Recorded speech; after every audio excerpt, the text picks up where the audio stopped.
गुड्डू गिलहरी और जादुई छाता कहानी। गुड्डू गिलहरी बहुत जिज्ञासु था। वह पूरे दिन इधर उधर दौड़ता, पेड़ों पर चढ़ता और नई चीजें ढूंढता। एक दिन बारिश के बाद उसे जंगल के कोने में एक अजीब सा चमकता हुआ छाता मिला। छाता हरे रंग का था, लेकिन उसकी डंडी पर छोटे छोटे सोने जैसे सितारे बने थे। गुड्डू ने उसे उठाया और बोला, वाह, यह तो बहुत सुंदर है। शायद मैं इसे बारिश से बचने के लिए इस्तेमाल करूं। लेकिन जैसे ही उसने छाता खोला, वूश, गुड्डू हवा में उड़ने लगा। अरे ये क्या हो रहा है, वह चिल्लाया, लेकिन छाता उसे सीधा आसमान की ओर ले जा रहा था। गुड्डू जंगल के ऊपर से उड़ते हुए बादलों में जा पहुंचा। वहां उसने देखा फूले फूले बादल जिसमें खरगोश खेल रहे थे और इंद्रधनुष पर चींटियां कतार में चल रही थी। ये तो कमाल है, गुड्डू हंसते हुए बोला। छाता उसे एक बड़े मुलायम बादल पर उतार देता है। वहाँ बादल राजा रहते थे,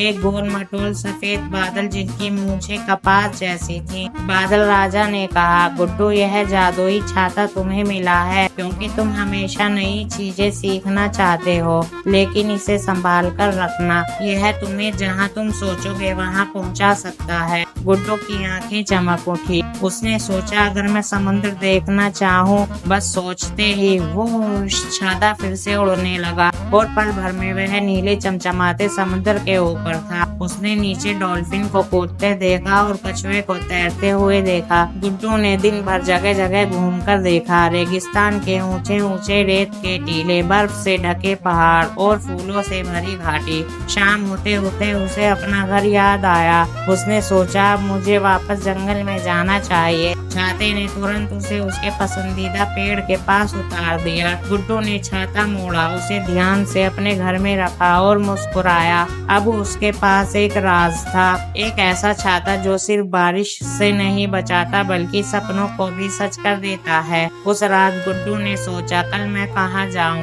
और उसकी आंखें धीरे धीरे बंद हो गई। कहानी से सीख, जिज्ञासा और सीखने की चाह हमें नई नई जगहों और अनुभवों तक पहुँचा सकती है। हर अनोखी चीज को संभाल कर और सोच समझकर इस्तेमाल करना चाहिए। अगर आपको यह कहानी पसंद आई हो तो लाइक करें, शेयर करें और चैनल को सब्सक्राइब करें। फिर मिलेंगे एक और नई कहानी में।